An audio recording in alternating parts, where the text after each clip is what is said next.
moment because I'm going to ask John French to step up and talk to us about a project that's been near and dear to his heart for a couple of years, at least 4 years.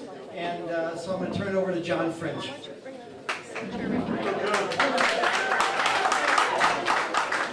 Thank you. We have been doing this event on and around Veterans Day for about 5 years now. And we've always felt that since it's the beginning of the holiday season, it might be nice to also have a charity involved, some sort of cause, in addition to just coming out and drinking beer and having fun.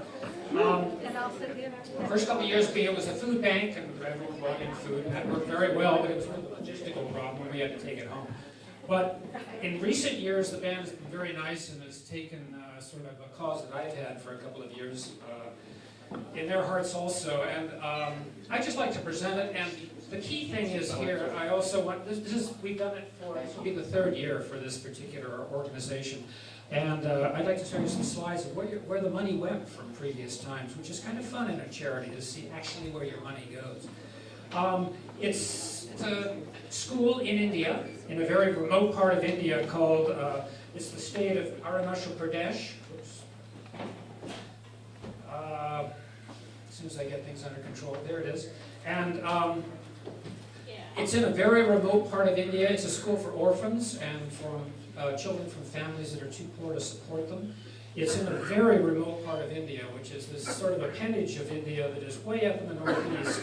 And is bordered on the north by China, on the south by Burma, and on the west by Bhutan. So it is extremely remote, and as this next slide shows, although you may not be able to see it if you're in the back, but the colors sort of give it away. This swath of white that you've seen up here is the high Himalaya, and the borderline is the state of Arunachal Pradesh, and the dark green indicates that essentially it's all foothills, really heavy foothills. Essentially, this is the West Virginia of India, and it has. And in a poor country, in most of the country anyway, this is almost the poorest part of it. And the people are ethnically Tibetan, so there's to some degree a degree of bias against them also. But that being said, it's an enormously gorgeous place.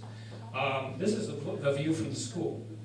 And that range of mountains that you see right there, just on the other side, is Tibet and China.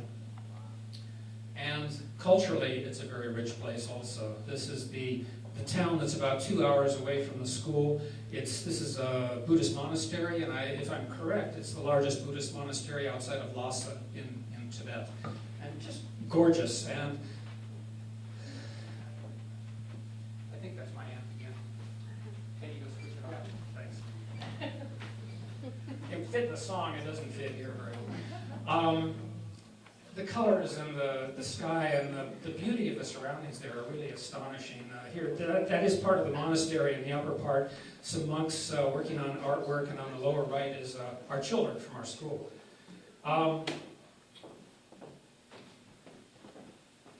However, the terrain generally looks like this. It's extremely remote, and these little white clusters that you see here are villages that are clustering on the hillside, and they essentially will terrace land wherever they can for agriculture, but it's very difficult. Essentially, the population in this state is controlled by the amount of arable land, and if there's a bad year, people starve. It's that difficult a place, and you can imagine the difficulty of getting roads in there too. This is a typical village, one of those ones that was in the previous slide. It's very poor. You know, the most modern thing they have there are tin roofs, really. How do you get there? The closest airport with a landing, as far as I know, there is no airport in that entire state that is capable of fixed-wing aircraft, except possibly military airports. Used to be able to get in by a helicopter. That's actually me, and I went over there as an architect, by the way, to do a master plan, just as pro bono work. Myself and a Bhutanese architect, there were 2 helicopters that used to fly there. They both crashed recently with loss of life, so there is no more helicopters. It's a 2-day road trip, otherwise, over roads that, well, this is the rainy season, but they're not much better in the dry season. And the villages are like stepping back in time. This is subsistence living. There's no doubt about it. And it's been this way for hundreds of years. And when times are bad, the children suffer. There's no doubt. What you're seeing here in the lower right is Lobsang Sunjak, who's the monk who actually founded the school. He doesn't look like very much of a monk, especially in his Concord, Massachusetts t-shirt. An exceptional person. I've never seen him in monk's robes. Basically, he is the school, and it's his personality that has built this school. An astonishing person. Anyway, he goes around every year and visits the surrounding communities and interviews the elders and families there to find children who are in fact orphans or whose families can't support them. And ideally we would love to take in 20 a year, which is a class, and that way the school is sort of sustaining. He says it's heartbreaking because there is so much need and so little, and we have such little ability to do much about it. In recent years, we haven't even been able to take in 20, but we're still trying to keep that going. What do the kids do if they don't get an education? They work on the roads. The government brings in big rocks, and they spend all day breaking them into little rocks. Here we would bring in a gravel truck, but in a sense, I may be wrong about this, but they are providing work, and they do pay them. Or they work in the fields, and as you can see here, children as young as 5 will work in the fields, and that's it. I should get a third hand here. This is the school. It was founded about 10 years ago, and again, because the terrain is so steep, the way that they build land for this school is they bring in a bulldozer and take down the top of a ridge and push it off to the sides, and then build the buildings on the edge, and use the open center for playing fields. By the way, some of you have seen these before, if you've been here before, but some of you have not, and it's the best way to explain the school. We'll get some different slides later on for those of you who've seen these before. But the school is astonishing. Again, the closest place you can get it, you can't go to Home Depot. The closest place you can get building materials is a 2-day drive in that truck. And so it's very difficult to get materials or craftsmen, and to get buildings of this substance in such a remote area is really remarkable. Now the students. This was the day I arrived, and they've lined up, well, my picture can only fit about a third of them. I love the way they're by height here. It's wonderful. There are 85 kids now, and about 15 staff. There may be slightly more than 85 now, but there's about 100 people. And just to give you an idea of how far a dollar goes over there, our operating budget for this year is $175,000. Now that's to house, feed, educate, keep healthy, clothe 100 people. That's really rather astonishing. I mean, in our communities around here, in Concord or Winchester or wherever you're from, if you got a big house with a big mortgage and a couple of kids in college and big tax bills and a couple of cars to pay down, $175 might be tight. Who knows? $175,000 might be tight. Here we can do everything we need to do for 100 people, which just shows how far the dollar can go. They live in homes or in families of about 20 kids. And unlike our culture, where if you went to a boarding school, the 4th graders would be in one building, and the 5th in another, and the 9th in another, these kids live in families where they go all the way from kindergarten age up to, well, now about 9th grade. And the taller head there you see is a house mother called an amma. And she is their mother. That is their family. And it's a remarkable thing to see how close they are and how the older kids help with the chores and the younger kids. But our task is to feed them and house them. Down below, we don't have a maintenance staff in any sense other than a driver who knows some skills and things like that. The kids raise all their own vegetables because it's a vegetarian society basically. Clean their own classrooms, clean everything they own. They wash their own dishes, they do their own clothes, they do everything. Everything that we would hire people to do for here if you were in a real boarding school. But education is the main thing. They have to meet the Indian educational requirements, which are actually quite stringent, although Lord knows I think a lot of the public schools in that area don't come anywhere close. We're very proud of our education schools. A lot of it's done by volunteers. In this case, a volunteer is teaching them some sort of mathematical issue. And this tall girl here, who is the one who got me into this whole thing, that's my daughter. And she's helping to... excuse me? Is she here, John? She's here somewhere, yeah.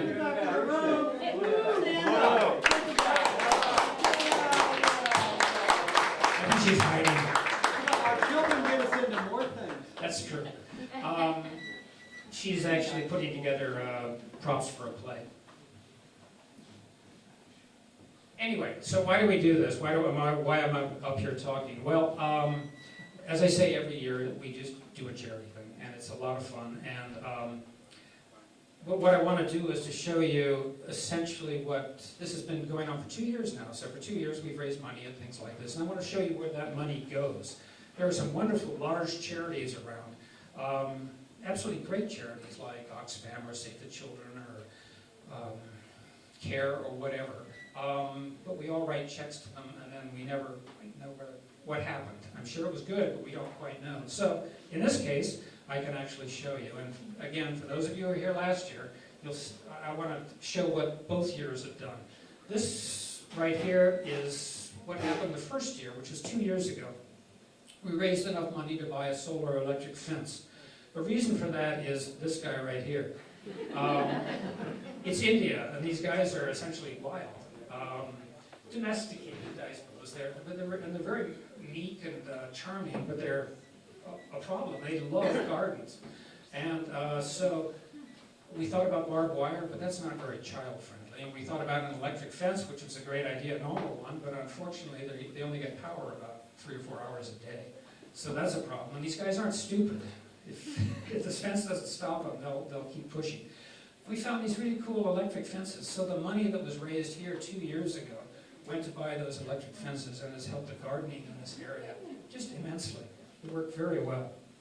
Another thing the first year got us was help on this, a new building that was being built. And the interesting thing about this is we didn't just hire a contractor to do it. We believe in experiential education, education by experience. A lot of these kids we would love to have go to college, and the idea is to fund them all the way through. Not all of them will, though, so they need to learn about things like how to get skills that will help them later in life. So here are kids actually helping with the pour of the concrete. In this case, they're actually playing, but they're keeping the concrete wet while it's curing. So it's a dual purpose there.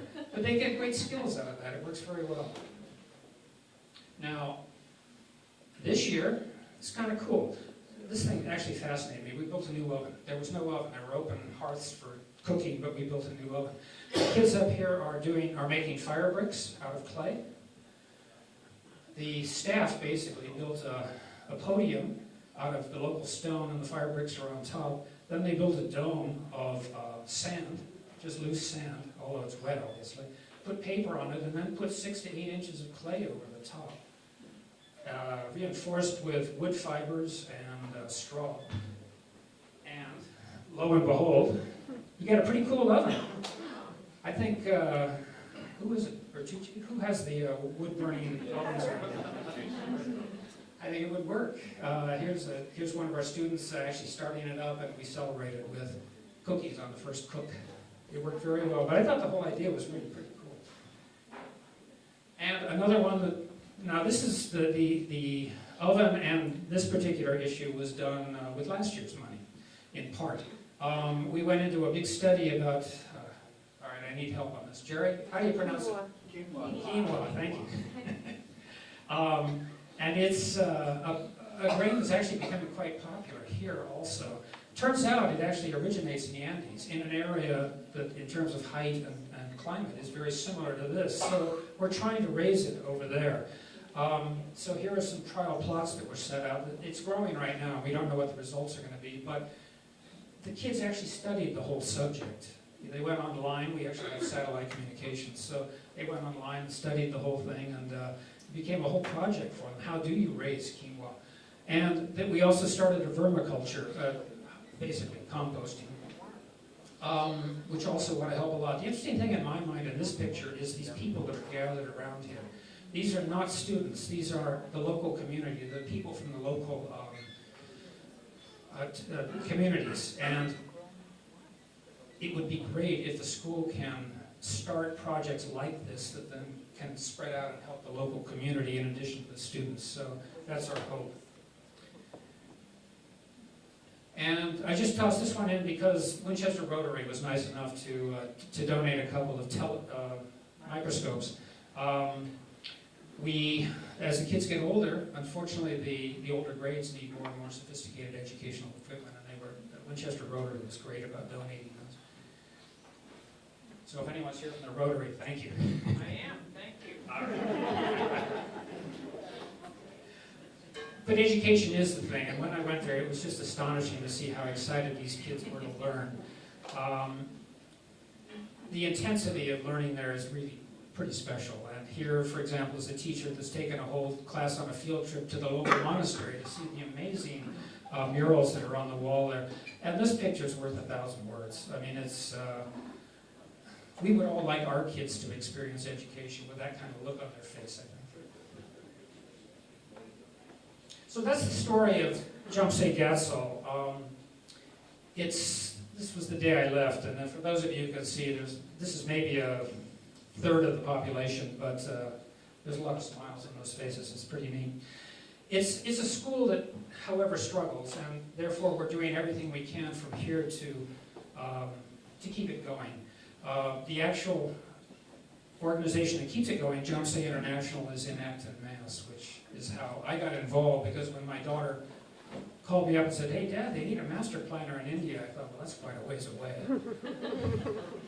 But then I got a call from Acton, and all of a sudden it became possible.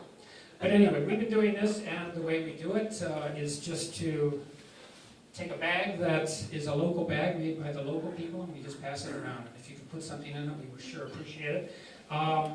Checks should be written to Jhamtse International, and if you don't have either one and still are interested, I have some flyers here that have a form in the back that tells you everything you need.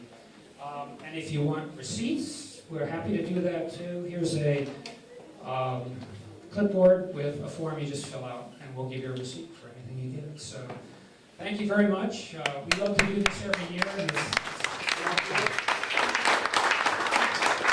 thank you, John.